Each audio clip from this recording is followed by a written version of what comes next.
Haleluya, puji Tuhan. Ucapkan selamat sore, salam sejahtera dalam nama Tuhan Yesus Kristus.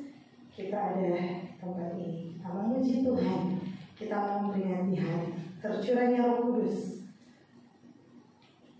Kita mau menyembah Tuhan, kita mau memuliakan Tuhan, sebab Dia layak untuk terima pujian kita. Kita naikkan pujian kita kepada Tuhan yang bersembah hanya Yesus. Terima kasih. Haleluya. Haleluya.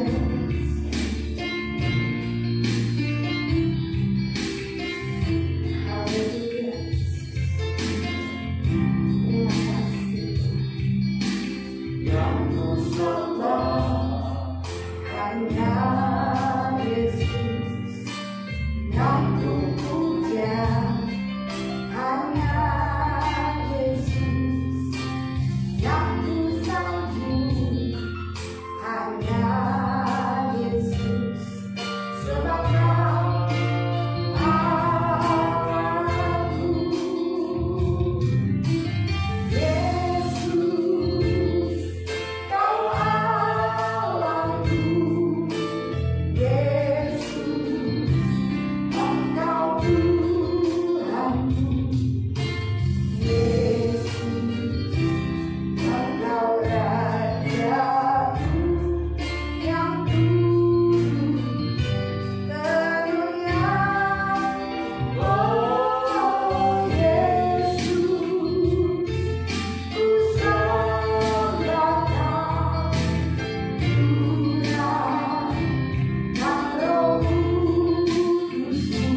Bapa kami yang berada di dalam kerajaan surga, Allah yang kami sembah, puji, muliakan di dalam nama Tuhan Yesus Kristus.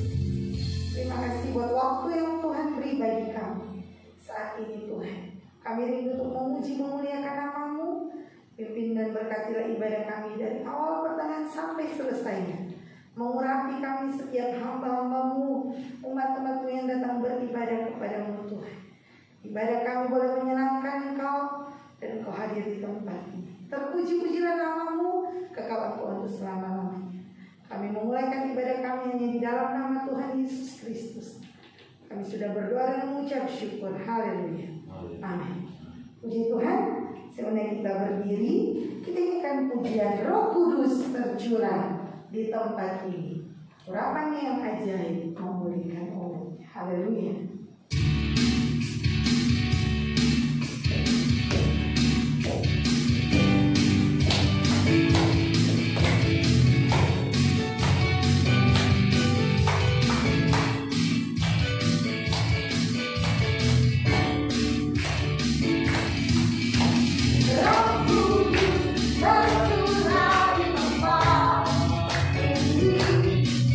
Urapannya yang ajaib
Haleluya, haleluya.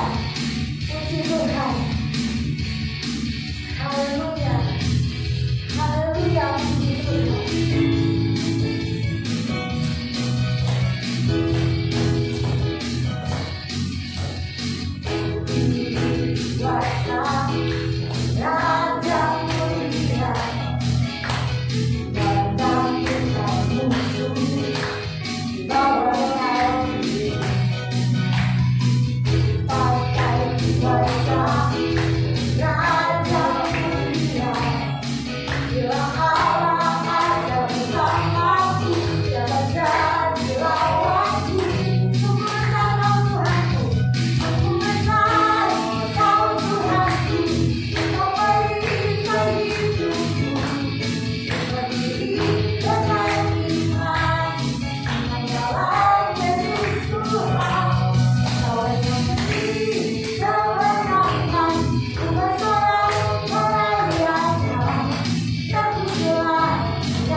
Datanglah. Haleluya, puji Tuhan. Yesus Tuhan. Haleluya, puji Tuhan. Terima kasih Tuhan. Haleluya. Haleluya. Haleluya. Terima kasih. Haleluya.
membantu akan setiap langkah kehidupan kami Bapak.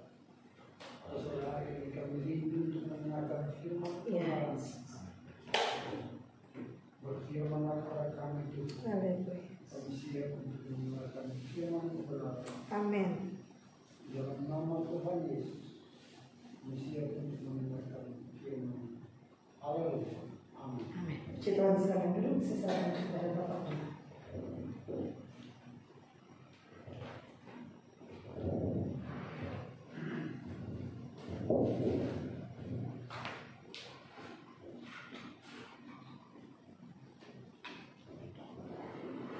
Haleluya.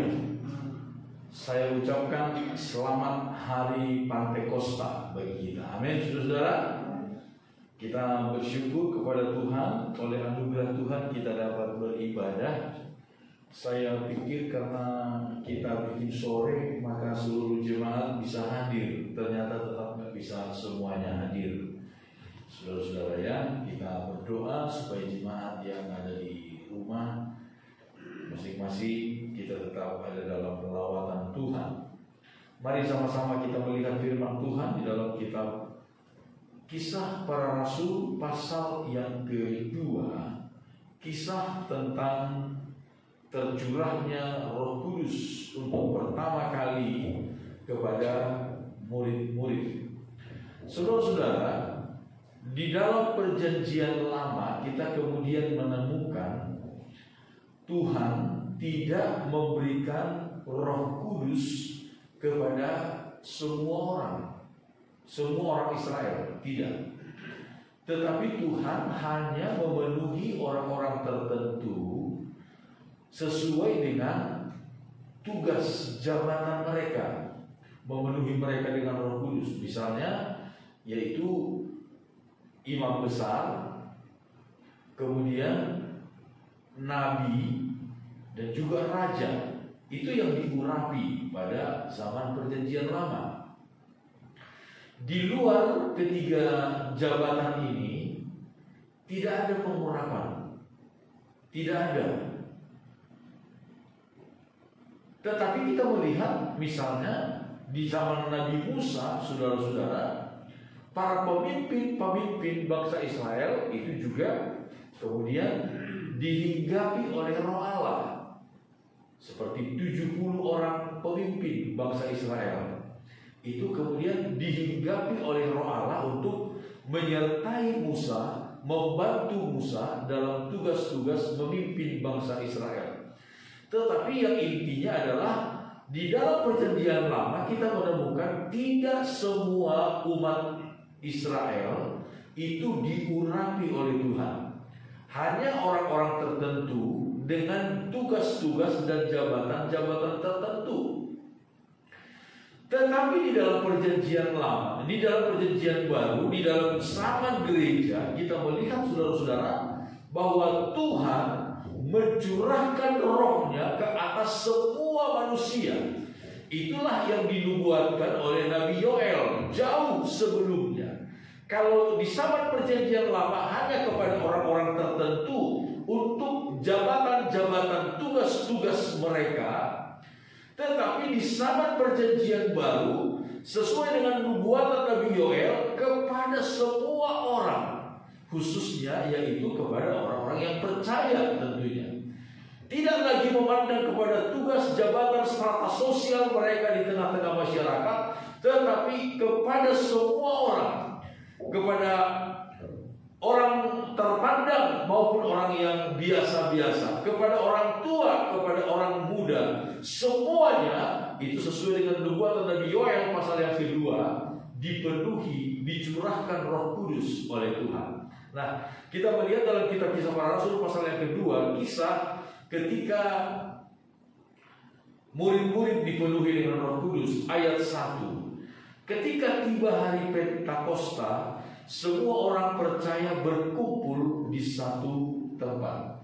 Kalau kita melihat saudara-saudara di sini disebutkan adalah tiba hari Pentakosta. Secara tertulis kita melihat tertulis kata Pentakosta.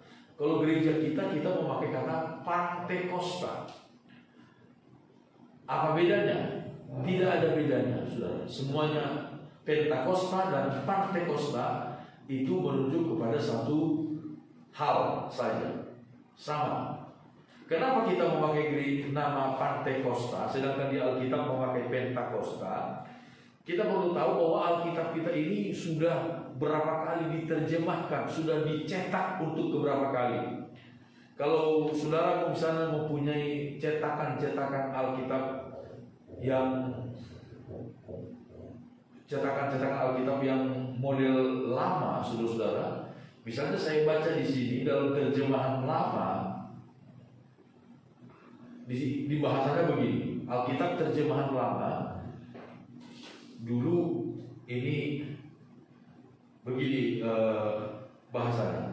Apabila sampai hari Pentakosta, maka mereka itu sekalian pun berhimpun bersama-sama. Jadi kita melihat perbedaan bahasa. Jadi Alkitab kita ini sudah berapa kali diterjemahkan, dan terjemahan-terjemahan yang paling tua di dalam Alkitab bahasa Indonesia itu ada namanya terjemahan Budi misalnya, itu memakai kata istilah Pantekosta, menulis hari Pantekosta.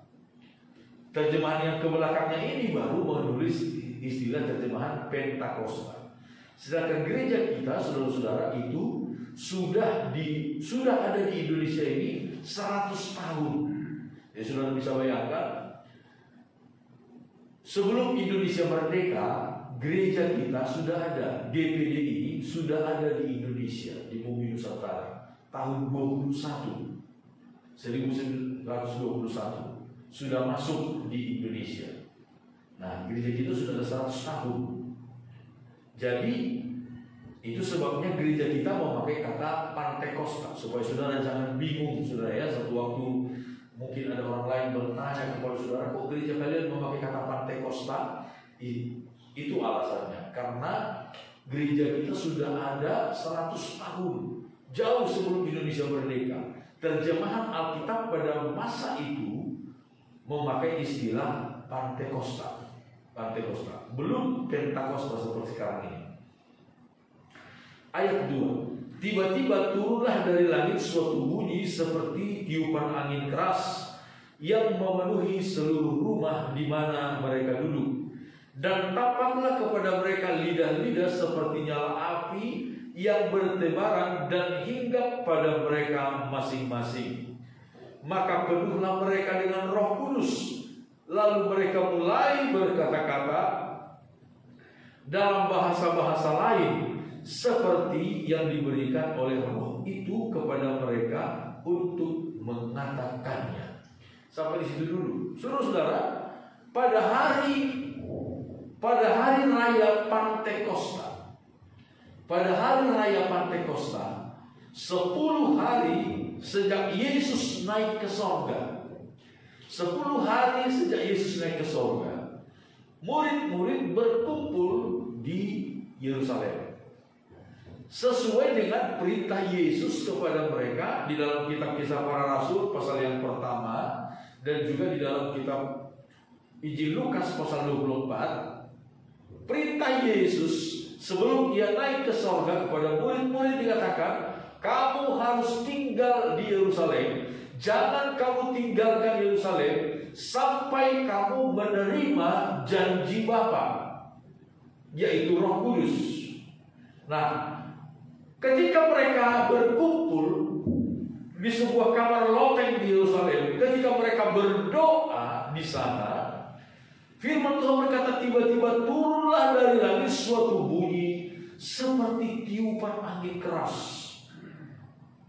Lalu kemudian tampaklah kepada mereka lidah-lidah seperti nyala api bertebaran dan hinggap pada mereka masing-masing. Luar biasa pemandangan itu, luar biasa fenomena yang terjadi pada saat itu. Tetapi saudara-saudara, sekali lagi kita juga harus belajar di sini. Ada namanya fenomena, ada sebuah tanda yang tetap. Kalau dalam istilahnya disebut lumena. fenomena itu bisa terjadi, bisa tidak. Fenomena ketika seseorang diurapi, dipenuhi, dibaptis dengan Roh Kudus bisa muncul, bisa tidak. Misalnya, saudara-saudara, misalnya ketika Yesus dibaptis oleh Yohanes Pembaptis, lalu turunlah dari langit seperti seekor burung merpati hingga kepada Yesus. Itu fenomena. Ketika Yesus dibaptis, ada sebuah fenomena, datang Roh Kudus seperti burung merpati. Jadi jangan salah, saudara-saudara ya. Jangan kemudian orang berkata, oh kalau begitu burung merpati itu Roh Kudus. Bukan. Masa burung merpati Roh Kudus? Roh Kudus seperti burung merpati hingga kepada Yesus. Itu fenomena.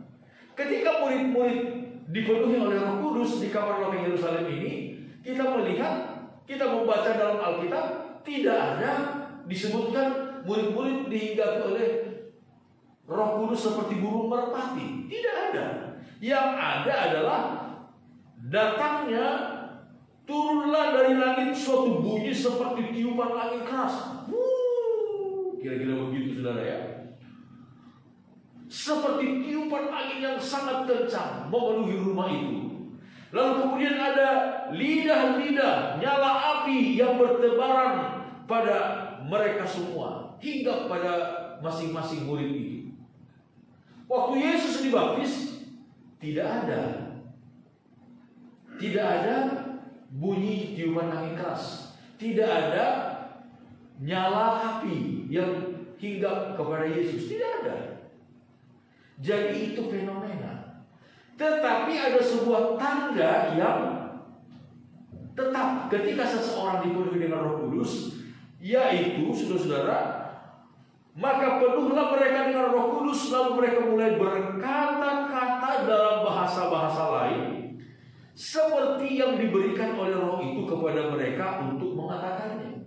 Apa tandanya? Tanda yang semua orang yang dipenuhi dengan Roh Kudus mengalaminya. Apa tanda itu? Mereka berkata-kata dalam bahasa roh, atau mereka berkata-kata dalam bahasa-bahasa yang lain, bahasa yang tidak pernah mereka pelajari sebelumnya, bahasa yang belum mereka mengerti karena mereka belum pernah mengerti pelajari sebelumnya. Itu bahasa roh atau bahasa asing, atau disebut juga dengan istilah bahasa lidah. Itu sebuah tanda seseorang dipenuhi dengan Roh Kudus. Misalnya kita bisa lihat di dalam pasal yang ke-10 kitab Kisah Para Rasul, kita melihat firman Tuhan berkata begini. Dalam pasal 10 Kisah Para Rasul pasal 10, ketika Petrus berkhotbah di rumah Kornelius,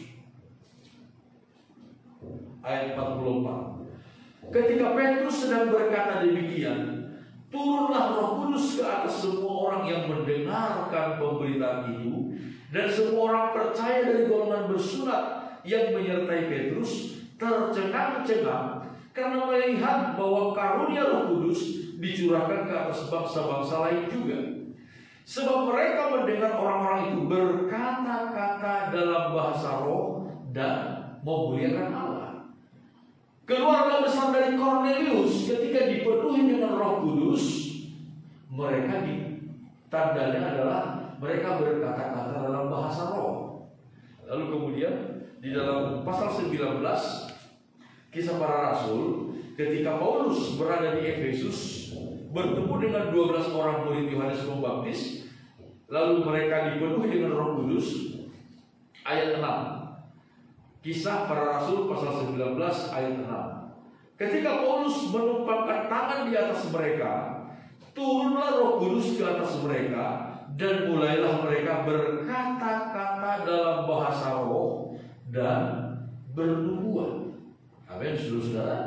Jadi kita melihat di sini sebuah tanda yang umum yang dialami oleh setiap orang yang mengalami kepenuhan Roh Kudus, yaitu berbahasa roh. Atau sekali lagi dalam istilah yang lain disebut berbahasa lidah atau berbahasa asing.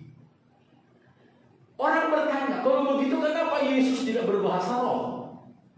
Pada waktu Yesus dibaptis dengan Roh Kudus, kenapa Yesus tidak berbahasa roh? Nah, kita mengetahui saudara-saudara, bahasa roh itu adalah sebuah bahasa yang tidak dimengerti oleh orang yang mengucapkannya. Amin, saudara. Misalnya Bapak Edward, ya, waktu masih di Kupang, kalau mungkin di Jakarta sesekali sedikit-sedikit udah tahu istilah bahasa Batak, gitu ya. Misalnya hepeng. Bapak Edward udah tahu bahwa hepeng itu uang, itu orang bahasa Batak. Tapi mungkin waktu di Kupang, Pak Edward nggak ngerti itu sama sekali bahasa Batak. Tapi ketika Pak Edward misalnya di Kupang dipenuhi dengan Roh Kudus, tiba-tiba berdoa dalam bahasa Batak. Roh Kudus mengilhamkan bahasa Batak untuk diucapkan oleh Pak Edward dalam doanya. Itu salah satu contoh. Satu bahasa yang belum pernah kita pelajari, yang tidak kita mengerti. Itu bahasa roh atau bahasa lain, bahasa asing. Itu sebabnya dalam Kisah Para Rasul pasal yang kedua itu, orang-orang asing yang ada di Yerusalem pada waktu mendengar murid-murid berdoa dalam bahasa mereka, mereka tercengang-cengang. Ada begitu banyak suku bangsa pada waktu itu. Ada dari Arab, saudara-saudara, ada dari Roma. Mereka mendengar murid-murid berbicara, berdoa dalam bahasa yang mereka pakai di negeri mereka masing-masing. Itu yang membuat mereka begitu tercengang-cengang. Padahal mereka tahu murid-murid ini adalah orang-orang Galilea, orang-orang yang tidak pernah mengenyam pendidikan. Dari mana mereka mengetahui bahasa itu? Itu yang membuat mereka tercengang-cengang. Nah, lalu orang bertanya, kenapa Yesus tidak berbahasa roh? Ya tentu saja Yesus tidak berbahasa roh, karena bahasa apa yang tidak diketahui oleh Yesus? Amin, saudara. Dia adalah Allah. Dia adalah Allah. Sehingga Yesus tidak mungkin mengucapkan bahasa roh, karena semua bahasa dia mengerti. Bahasa sorga dia tahu, dia dari sorga. Bahasa semua manusia, bahkan manusia suku-suku terasing sekalipun, semua bahasanya Yesus tahu. Karena Yesus dia adalah Allah, Allah yang menciptakan bahasa. Jadi itu alasannya mengapa Yesus tidak berbahasa roh. Tidak mungkin Yesus berbahasa roh, sebab sekali lagi bahasa roh itu adalah bahasa yang tidak dimengerti sebelumnya oleh orang yang mengatakannya. Orang yang mengatakannya itu belum pernah sama sekali mempelajari bahasa ini. Murid-murid dipenuhi dengan Roh Kudus. Dipenuhi dengan Roh Kudus. Saudara-saudara, apakah gereja masa sekarang ini kita masih bisa dipenuhi dengan Roh Kudus? Jawabannya ya. Sangat bisa.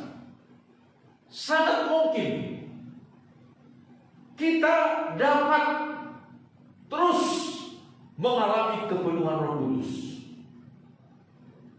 Lalu pertanyaannya, apakah gereja sekarang ini masih memerlukan kepenuhan Roh Kudus? Jawabannya tentu ya. Sangat perlu, bahkan semakin perlu kita dipenuhi dengan Roh Kudus di akhir zaman ini. Karena kita sedang berada di penghujung dari akhir zaman. Kuasa iblis semakin gencar untuk menarik orang-orang percaya untuk jauh dari Tuhan, menjauh dari Tuhan. Tanpa kekuatan Roh Kudus, kita akan menjadi gereja yang lemah, saudara. Kita akan begitu mudah terseret ke dalam perangkap iblis, jatuh ke dalam perangkap iblis, dan terseret jauh dari Tuhan, saudara. Betapa penting kita di akhir zaman ini dipenuhi dengan Roh Kudus, harus dipenuhi dengan Roh Kudus. Satu atau beberapa ayat di dalam kitab Wahyu pasal 12 untuk menggambarkan, saudara-saudara, betapa pentingnya kita dipenuhi dengan Roh Kudus di akhir zaman ini. Kita melihat di dalam kitab Wahyu pasal 12 disebutkan demikian. Apa yang dilihat oleh Rasul Yohanes di Pulau Patmos, satu penglihatan tentang akhir zaman, tentang gereja. Wahyu 12 ayat 1. Maka tampaklah suatu tanda besar di langit, seorang perempuan berselubungkan matahari dengan bulan di bawah kakinya, dan sebuah mahkota dari 12 bintang di atas kepalanya. Ia sedang mengandung, dan dalam keluhan dan penderitaannya hendak melahirkan, ia berteriak kesakitan. Maka tampaklah suatu tanda yang lain di langit, dan lihatlah seekor naga merah padam yang besar, berkepala 7 dan bertanduk 10, dan di atas kepalanya ada 7 mahkota, dan ekornya menyeret sepertiga dari bintang-bintang di langit, dan melemparkannya ke atas bumi. Dan naga itu berdiri di hadapan perempuan yang hendak melahirkan itu untuk menelan anaknya segera sesudah perempuan itu melahirkan. Maka ia melahirkan seorang anak laki-laki yang akan menggembalakan semua bangsa dengan gada besi.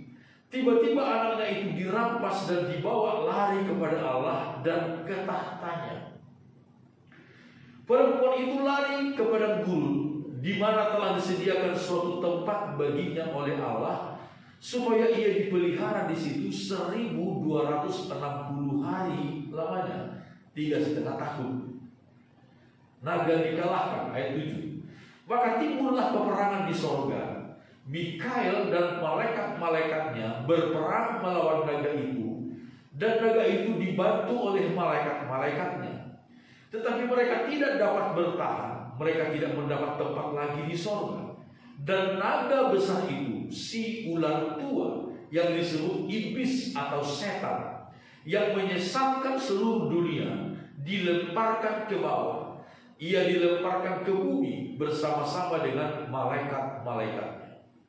Dan aku mendengar suara yang nyaring di sorga berkata, sekarang telah tiba keselamatan dan kuasa dan pemerintahan Allah kita, dan kekuasaan Dia yang diurapinya, karena telah dilemparkan ke bawah pendakwa saudara-saudara kita yang mendakwa mereka siang dan malam di hadapan Allah kita. Dan mereka mengalahkan Dia oleh darah anak domba dan oleh perkataan kesaksian mereka, karena mereka tidak mengasihi nyawa mereka sampai ke dalam maut. Karena itu bersukacitalah hai sorga, dan hai kamu sekalian yang diam di dalamnya. Celakalah kamu hai bumi dan laut, karena iblis telah turun kepadamu dalam geramnya yang dahsyat, karena ia tahu bahwa waktunya sudah singkat. Ayat 13. Dan ketika naga itu sadar bahwa ia telah dilemparkan di atas bumi, ia memburu perempuan yang melahirkan anak laki-laki itu. Kepada perempuan itu diberikan kedua sayap dari burung nasar yang besar, supaya ia terbang ke tempatnya di padang gurun, di mana ia dipelihara jauh dari tempat ular itu selama 1 masa dan 2 masa dan setengah masa, 3,5 masa atau 3,5 tahun. Lalu ular itu menyemburkan dari mulutnya air sebesar sungai ke arah perempuan itu, supaya ia dihanyutkan sungai itu. Tetapi bumi datang menolong perempuan itu. Ia membuka mulutnya dan menelan sungai yang disemburkan naga itu dari mulutnya. Maka marahlah naga itu kepada perempuan itu, lalu pergi memerangi keturunannya yang lain, yang menuruti hukum-hukum Allah dan memiliki kesaksian Yesus, dan ia tinggal berdiri di pantai laut. Saudara-saudara, ini apa yang dilihat oleh Rasul Yohanes, sebuah wahyu, nubuatan apa yang akan terjadi di kemudian hari. Perempuan di sini itu tidak lain daripada gereja Tuhan, gereja yang akan melahirkan, gereja yang digambarkan seperti seorang perempuan yang akan menikah dengan seorang pengantin laki-laki dari surga, yaitu Yesus. Gereja Tuhan akan menikah dengan Yesus. Tapi saudara harus mengerti, kata menikah di sini bukan dalam pernikahan seperti yang kita bayangkan, yang kita lihat di dalam dunia ini. Bukan. Esensi dari pernikahan adalah penyatuan, menyatukan, penyatuan antara Yesus dengan gereja. Penyatuan. Lalu disebutkan iblis yang digambarkan di sini seperti seekor ular naga yang besar, merah padam, menakutkan tentunya saudara-saudara, menyeramkan, hendak menerkam perempuan itu, gereja Tuhan. Setan berusaha untuk menghancurkan, melumat, menelan gereja Tuhan. Tetapi Tuhan memberikan 2 sayap burung nasar, burung raja wali yang besar kepada gereja. Kalau kita mempelajari Alkitab, apakah itu 2 sayap burung nasar itu? Itu memberikan arti, yaitu kebenaran firman Allah, sayap pertama, dan juga kuasa Roh Kudus. Jadi firman Allah dan Roh Kudus itu seimbang, harus seimbang dimiliki oleh gereja. Kita harus penuh dengan firman Allah, kita juga harus penuh dengan Roh Kudus. Kedua hal ini harus seimbang, tidak boleh salah satu menjadi timpang. Kalau timpang, saudara-saudara, seperti seekor burung kalau hanya punya 1 sayap bisa terbang, tidak saudara? Tidak bisa terbang. Gereja Tuhan juga tidak akan bisa selamat dari amukan si setan kalau kita tidak penuh dengan kedua hal ini, yaitu firman dan Roh Kudus. Itu sebabnya saudara-saudara, begitu pentingnya kita dipenuhi dengan Roh Kudus. Amin saudara.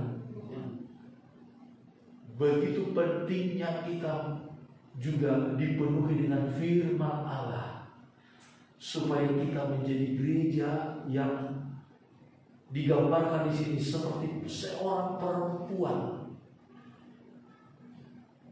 yang melahirkan anak laki-laki, diberikan kepadanya 2 sayap burung nasar yang besar, terbang ke tempatnya di padang gurun. Setan tidak bisa mengejarnya, iblis tidak bisa mengejarnya. Dengan senjatanya dia menyemburkan air seperti sungai untuk menghanyutkan perempuan itu, tapi tidak mampu, karena begitu cepatnya kuasa Roh Kudus dan firman Allah membawa gereja ke tempat perlindungannya di padang gurun. 3,5 tahun lamanya. Tetapi gereja Tuhan, orang-orang percaya yang tidak penuh dengan Roh Kudus, yang tidak penuh dengan firman Allah, mereka lah yang akan menjadi sasaran amukan dari setan. Kita lihat ayat yang ke-17 disebutkan demikian.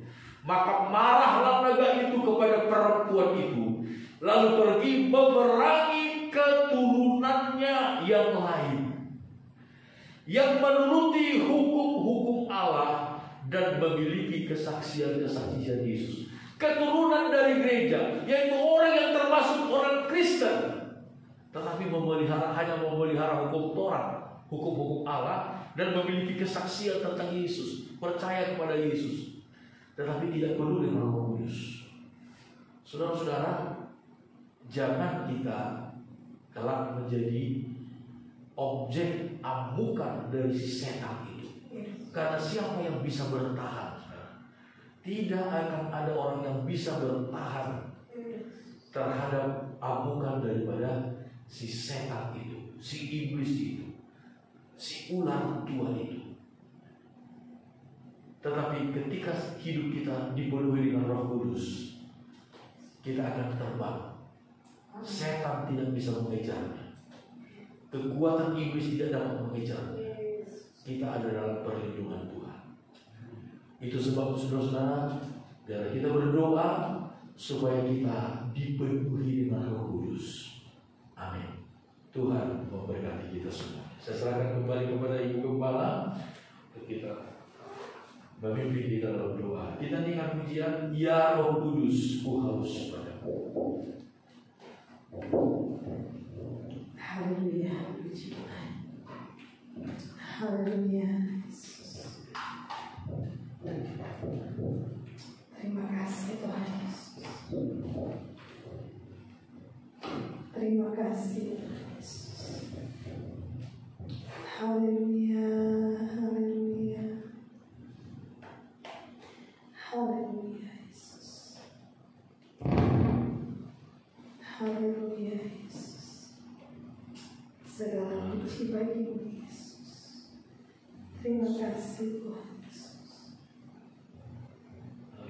Haleluya Yesus. Haleluya Yesus. Haleluya Yesus. Haleluya. Terima kasih. Terima kasih. Terima kasih.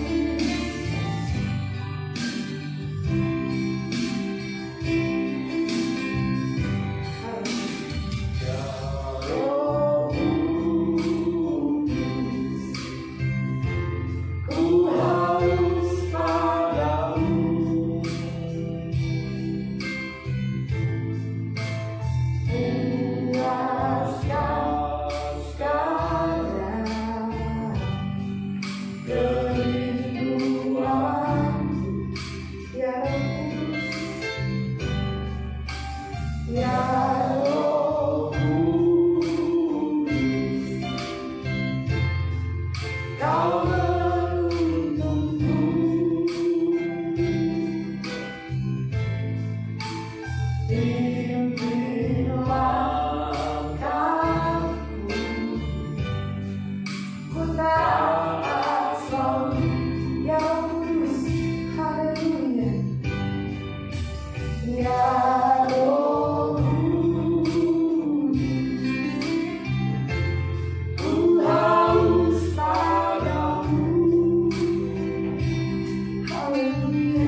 di dalam hidup kami.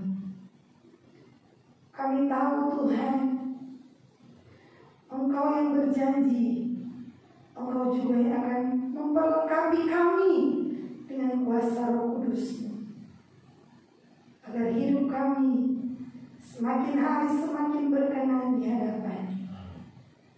Ampuni setiap salah dosa kekurangan kami di hadapan-Mu Tuhan.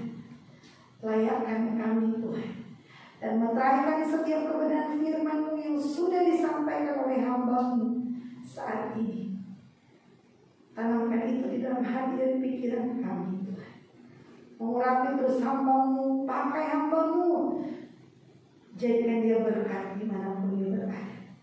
Memberkati setiap umat-umat-Mu yang sudah mendengarkan kebenaran firman. Terpujilah nama-Mu, di dalam nama Tuhan Yesus Kristus kami sudah berdoa. Haleluya. Amin. Puji Tuhan, kita akan memberikan korban persembahan. Kita naikkan pujian Ku Diberi Kuasa dari Raja menaklukkan di bawah. Haleluya, puji Tuhan.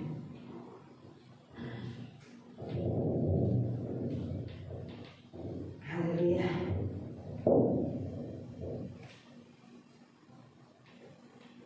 Haleluya.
Puji Tuhan, Tuhan Yesus memberkati setiap korban persembahan Bapak Ibu Saudara, dan saya serahkan kembali kepada Bapak Gembala.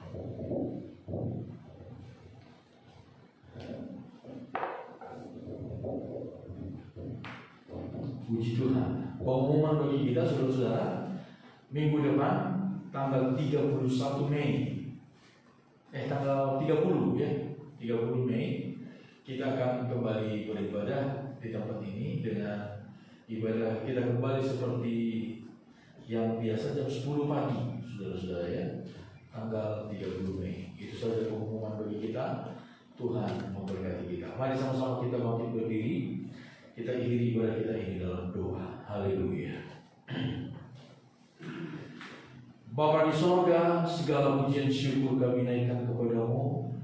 Terima kasih buat berkat anugerah-Mu kami dapat merayakan hari Pentakosta pada hari ini. Sekalipun dalam ibadah yang sangat sederhana, Tuhan, biarlah Engkau berkenan dengan ibadah yang kami lakukan ini. Amen. Biarlah Engkau dipermuliakan di dalam segala sesuatu. Kami berdoa kepadamu ya Tuhan untuk seluruh kehidupan kami serahkan ke dalam tangan-Mu. pelihara kami di hari-hari ini, di masa-masa ini. Tuhan lindungi kami dengan kasih dan anugerah-Mu dalam nama Tuhan Yesus Kristus. Pelihara kami oleh anugerah. Biarlah Tuhan kuasa Roh Kudus menuntun kami di jalan yang kami harus lewati. Biarlah kami benar-benar menikmati anugerah-Mu, kasih-Mu dalam sepanjang pengalaman-pengalaman hidup kami. Terpujilah nama Tuhan. Kami berdoa kepada-Mu ya Tuhan untuk saudara-saudara kami, sidang jemaat-Mu yang lain yang tidak dapat bersama-sama dengan kami. Tuhan lindungi mereka dimanapun mereka berada. Berkati mereka ya Tuhan. Terpujilah nama-Mu. Di sepanjang minggu yang akan kami jalani, Tuhan jaga, lindungi, berkati, sertai kami. Kemanapun kami pergi, dimanapun kami berada, apapun aktivitas kami, pekerjaan, usaha, pendidikan, pergaulan, Tuhan lindungi. Dalam nama Yesus, jauhkan dari segala mara bahaya, kecelakaan, sakit, penyakit menular, binatang-binatang buas, bencana alam, demikian juga orang-orang jahat dan kuasa-kuasa kegelapan. Tuhan hancurkan semua kekuatan mereka. Lindungi kami dengan kuasa. Terpujilah nama Tuhan kekal sampai selama-lamanya.